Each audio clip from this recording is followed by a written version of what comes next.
우리 하나님 말씀 보겠습니다. 하나님 말씀은 사무엘하 3장 6절에서 11절 말씀입니다.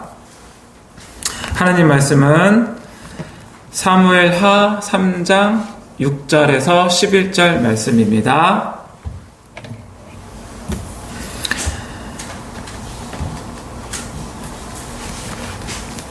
네, 다 찾으셨으면 한 절씩 교독하도록 하겠습니다.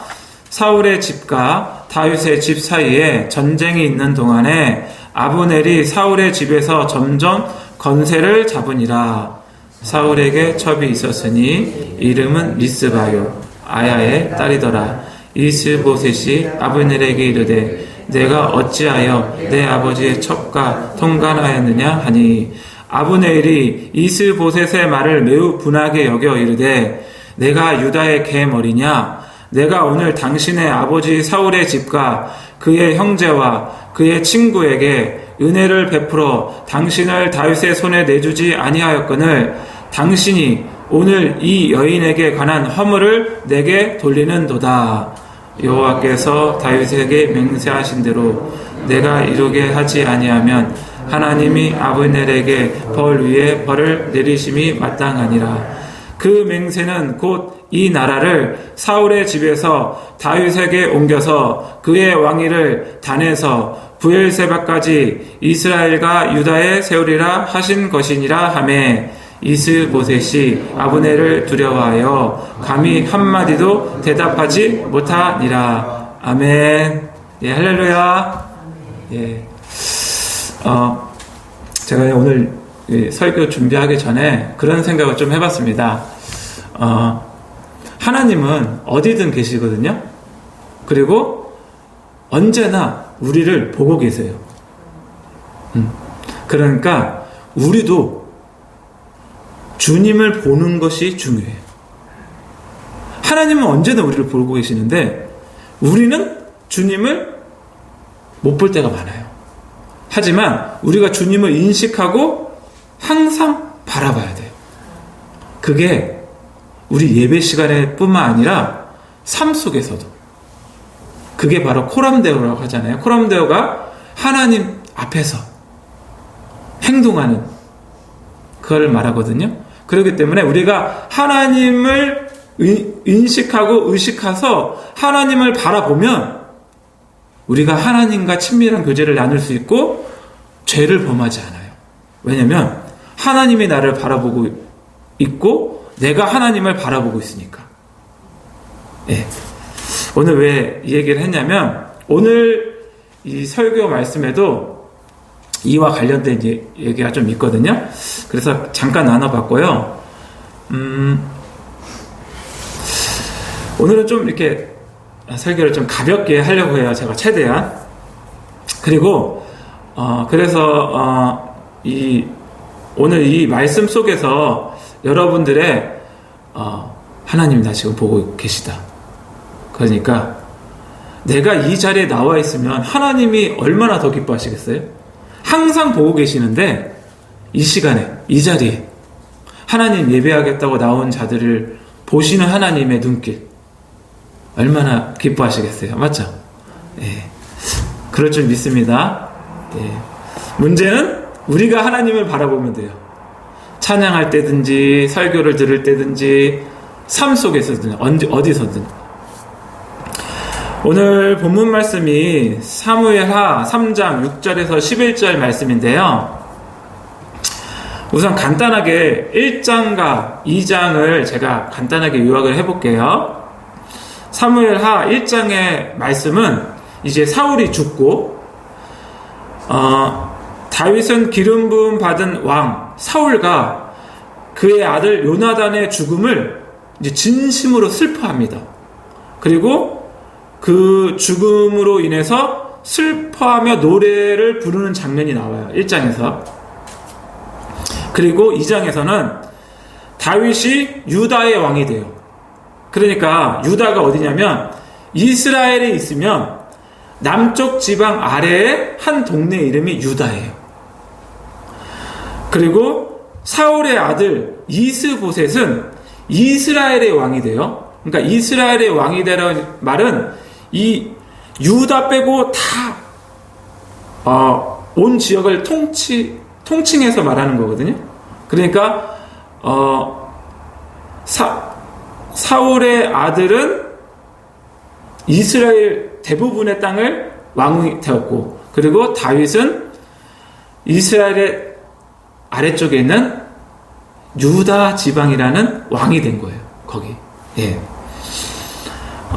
그런데 특별히 아브네일이라는 사람이 사울의 아들 이스보셋을 이스라엘 왕으로 삼아 다윗과 대치하는 상황이거든요. 2장까지가. 그리고 오늘 본문 말씀이 이제 3장부터 시작하는데, 우선은 3장 6절을 다 같이 한번 읽어보도록 하겠습니다. 시작. 사울의 집과 다윗의 집 사이에 전쟁이 있는 동안에 아브넬이 사울의 집에서 점점 권세를 잡으니라. 이 보면은 여기 나오는 이스라엘 왕이, 지금 이 본문의 현재 이스라엘 왕의 이름이 뭐죠? 이스보셋이에요. 이스보셋. 예. 이스라엘의 왕이죠. 그런데 이 이스보셋을 누가 왕으로 세웠냐면 아브네일이라는 사람이 이 이스보셋을 이스라엘의 왕으로 삼아서 이제 세운 거예요. 그런데 오늘 본문 말씀에 보면은 이 아브넬이 점점 권세를 잡게 되거든요. 그러니까 실질적으로는 사울의 아들이 이스보셋이 권력과 권세를 잡고 있는 것이 아니라 이 아브넬이 실질적으로 권세를 갖고 있었던 거예요. 예, 이스라엘에. 그래서 오늘 본문 6절에 아브넬이 사울의 집에서 점점 권세를 잡으니라 이렇게 되어 있거든요. 그런데 7절에 보면 이 아브넬이라는 사람이 권세를 점점 잡다 보니까 어디까지 이르냐면 사울이 죽었잖아요. 근데 사울의 첩이었던 그 첩을 통간을 합니다. 쉽게 말해서 간음을 합니다. 그 첩을. 그 7절 한번 읽어보도록 하겠습니다. 사울에게 첩이 있었으니 이름은 리스바요 아야의 딸이더라. 이스보셋이 아브넬에게 이르되 내가 어찌하여 내 아버지의 첩과 통간하였느냐 하니. 그러니까 이 아브넬이 이스보셋을 왕으로 삼았고 거기에 자리만 세웠지만 실질적으로는 자기가 권력자였던 거예요. 그러니까 사울의 첩까지도 통간을 하죠. 근데 제가 이제 말씀드리고 싶은 건 뭐냐면 이 아브넬의 모습 속에서 사람이 자기의 죄가 드러나면 어떻게 행동하는지 모습을 이제 볼 수 있거든요. 예, 제가 원래는 이 구절을 이제 준비하는데 처음에는 막막하더라고요. 이 구절을 읽고 설교를 어떻게 해야 되지? 그런데 이거를 전하기를 원하시는 것 같았어요. 7절에서의 이제 어떻게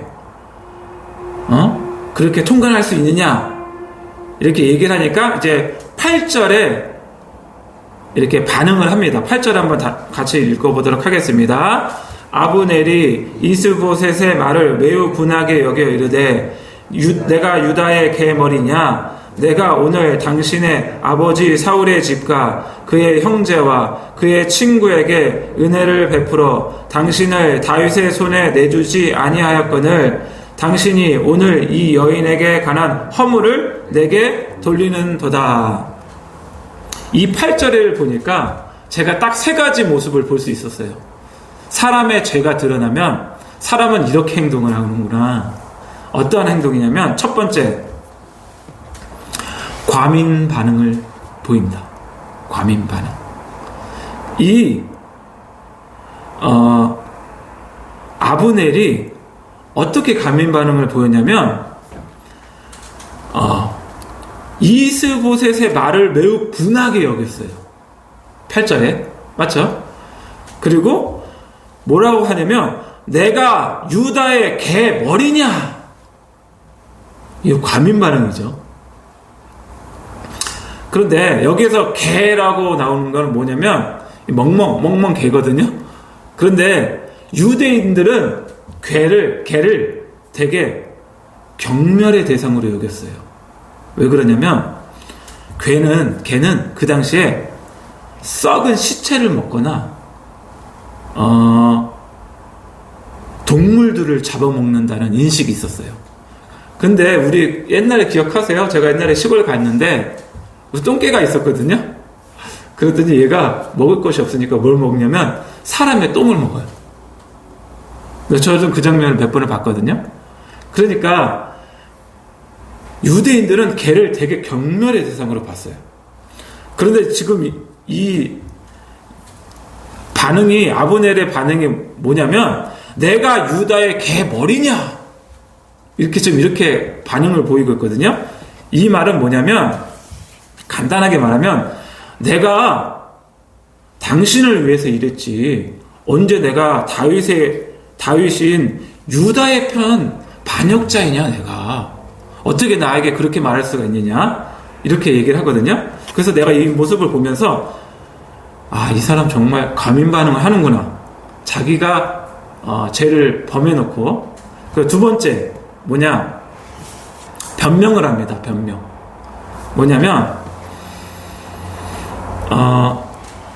8절에 보면 내가 오늘 당신의 아버지 사울의 집과 그의 형제와 그의 친구에게 은혜를 베풀어 당신을 다윗의 손에 내주지 아니하였거늘. 이러한 표현이 있잖아요. 이 표현은 제가 설명을 해드리냐면 뭐냐면 자기 자신은 지금 이스보셋에게 반역할 의사가 없다는 말이에요. 내가 반역할 의사가 없다. 나는 단지 애정에 의해서 그 사울의 첩을 좋아했던 거다. 나는 당신의 왕의 자리에 관심이 없다. 이렇게 변명을 하면서 지금 말하는 거예요. 그러니까 자신의 죄가 드러나니까 처음에 과민 반응했다가 이제는 변명을 해요. 이게 사람들의 모습인 것 같아요. 셋째, 뭐냐면 양심이 고장난 상태가 지금 나타나요. 그게 어디 나오냐면 또 8절인데 당신이 오늘 이 여인에게 관한 허물을 내게 돌리는도다 이렇게 되어 있잖아요. 그러니까 자신의 행동이 정당하다고 말하는 거예요. 아니 어떻게 이렇게 남의 아내를 통간해놓고서 간음을 해놓고서도 자신의 행동이 정당하다고 이렇게 말할 수 있는지, 이거는 양심이 작동하지 않는 거예요. 양심이 마비된 거예요. 그러니까 정리하자면 자신의 죄가 드러나면 뭐를 하냐면 과민 반응을 합니다. 처음에. 그 다음에 변명을 합니다. 그 다음에 양심이 마비가 돼가지고 양심이 작동을 하지 않아요. 그러니까 이러한 얘기들이 나오는 거예요. 정당하다고. 근데 오늘 아브넬의 모습을 보면서 사람이 자신의 죄가 드러나면 이러한 행동을 하거든요. 이러한 행동을 할 수 있고, 근데 왜 아브넬이 이런 행동을 했냐면, 제가 처음에 그 얘기를 했잖아요. 하나님은 언제나 우리를 보고 계신다. 그래서 우리도 언제나 주님을 의식해서 주님을 바라봐야 된다고 그랬잖아요. 왜 이 아브넬이 그렇게 행동을 했냐면, 아브넬은 하나님을 두려워하는 게 없었어요. 바꿔 말해서 하나님을 경외함이 없었어요. 하나님이 나를 보고 있다는 것을 의식하지 않았어요. 그러니까 남의 아내를 통간을 하는 거죠. 이 아브넬이 하나님에 대한 경외함과 하나님에 대한 올바른 신앙을 가지고 있었다면 결코 이러한 행동은 나오지 않았을 거예요. 그리고 이 아브넬은요, 세상 일에만 전념하는 인생을 살았어요. 그러니까 하늘에 대한 소망이 전혀 없었던 거예요. 내가 죽으면 어떻게 될지 고민이 없어. 그냥 이 세상에서만 잘 되기를 원하는 거예요. 그러니까 이 세상에서의 부귀와 건세와 쾌락을 누리며 살기 원했던 거죠. 그러니까 변명하고 이제 나중에는 다윗에게로 갑니다.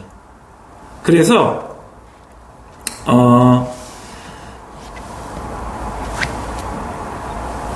9절 한번 볼까요? 9절.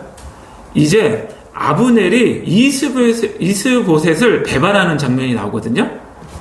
9절부터 10절 다 같이 한번 읽어보도록 하겠습니다. 여호와께서 다윗에게 맹세하신 대로 내가 이루게 하지 아니하면 하나님이 아브넬에게 벌 위에 벌을 내리심이 마땅하니라. 그 맹세는 곧 이 나라를 사울의 집에서 다윗에게 옮겨서 그의 왕위를 단에서 브엘세바까지 이스라엘과 유다에 세우리라 하신 것이니라 하매. 그러니까 자기 뜻대로 안 되고 자기를 정죄하니까 자신의 죄가 드러나니까 지금 아브넬이 어떻게 하냐면 바로 배신을 해요. 그런데 이 아브넬이 말이 과간이에요. 뭐라 그러냐면 여호와께서 다윗에게 맹세하신 대로 이렇게 말하고 있거든요. 그러니까 이 사람은 최소한 여호와 하나님이 계시다는 것을 인식하고 있는 사람이에요.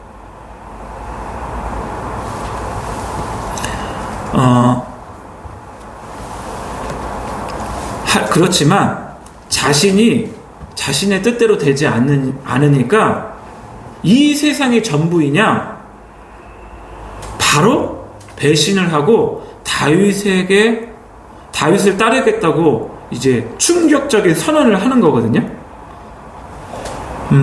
그러면서 오히려 이스보셋을 협박을 해요. 그런데 이게 왜 그러냐면 하나님을 경외하지 않아서 그래요. 하나님의 기름 부음 받은 자를 경외하지 않는 것. 그러니까 하나님을 경외하지 않을 뿐만 아니라 하나님께 기름 부음 받은 자라도 경외하지 않는 거예요. 그런데요, 하나님은요, 하나님을 경외할 뿐만 아니라 하나님의 기름 부음 받은 자를 경외하는 것을 좋아하세요. 근데 이렇게 하나님의 기름 부음 받은 자를 경외하지 않는 것을 보면 하나님께서 그걸 되게 싫어하거든요. 그런데 다윗은 어떻게 했죠? 사울이 귀신 들렸잖아요. 그리고 나중에는 다윗을 죽이기까지 하려고 하는데 단 하나의 이유만으로 사울을 존중히 여겨요. 그게 뭐냐면 사울은 하나님의 기름 부음 받은 자라고. 그 단 하나의 이유만으로 사울을 존중히 여겨요. 끝까지. 그런데 이게 믿는 사람이 가져야 할 태도예요. 자, 우리 한번 생각해 봅시다. 우리 대통령을 누가 세웠다고 생각하세요? 하나님은 세우셨어요. 만약 하나님이 허락하시지 않으셨다면 지금의 대통령은 세워질 수가 없어요. 믿으세요? 하나님은 모든 인류의 주권자 되시거든요. 그런데 우리는요, 너무나 쉽게요, 대통령에 대해서 비판하고 정죄하고 마음대로 말하는 경향이 있어요. 그런데요, 다윗은 그렇게 하지 않았어요. 하물며 하나님의 종인 목회자들에 대해서 우리가 판단하고 비판하고 정죄한다면 그거는 하나님께서 기뻐하시는 일이 아니에요. 이거를 인식해야 돼요. 다윗의 모습을 한번 보세요. 다윗은 다윗은 사울이 귀신 들려가지고 자신을 죽이려 하는 자에게 배려를 했던 사람이에요. 존중을 했던 사람이에요. 그 사울 왕이 죽었을 때 금식하며 슬퍼했던 자예요. 왜 그러느냐? 하나님의 기름 부으심을 받은 자였기 때문에. 우리도 우리 목회자들에게 그러한 자세가 있어야 할 줄 믿습니다. 그런 자에게 하나님의 복이 임하는 거예요. 다윗에게 임했던 복. 정말 이 표현할 수 없는 이 겸손함. 어떻게 이렇게 겸손할 수 있을까? 기름 부음 받았다는 하나만으로, 하나님으로부터 기름 부음 받았다는 단 하나의 이유만으로 겸손하게 하나님의 종을 섬기잖아요. 그의 죽음을 슬퍼하고. 이러한 모습이 우리 믿는 사람의 모습인 줄 믿습니다. 우리가 그렇게 돼야 돼요. 그래서 시편 1장 6절에 이런 말씀이 있어요. 무릇 의인들의 길은 여호와께서 인정하시나 악인들의 길은 망하리로다. 아브넬이 아무리 자기가 이스보셋의 왕을 세워 이스라엘에서 잘 되고 있다가 안 되니까 바로 배신하고 다윗에게 붙은다고 하더라도 어떻게 되냐면 그 아브넬은 결국은 요압에 의해서 죽게 되거든요. 마찬가지로 아무리 자기가 길을 계획할지라도 하나님께서 그 길을 인도하시지 않으면요 아무것도 안 돼요. 그리고 하나님께 기름 부음 받은 자를 존중히 여기지 않으면요 그 결과는 멸망이에요. 우리가 하나님을 경외할 뿐만 아니라 하나님의 사람들을 경외하는 우리 성도님 되길 예수님을 축복합니다. 예, 기도하시겠습니다. 사랑의 하나님 감사합니다. 주님께서 우리에게 이러한 은혜를 내려주시고 또한 시간과 장소와 모든 상황들과 환경들을 허락해 주셔서 감사합니다. 주님, 우리 이 시간에 기도하길 원합니다. 주님께서 함께하여 주시고 우리의 기도를 들어주시옵소서. 주님, 우리가 먼저 하나님을 경외하며 또한 하나님의 사람, 기름 부음 받은 자를 존중히 여기며 섬길 수 있는 은혜를 내려 주시옵소서. 감사하며 예수님의 이름으로 기도드리옵나이다. 아멘. 우리 들은 말씀 기억하시면서 주여 한번 외치시고 기도하시겠습니다. 주여!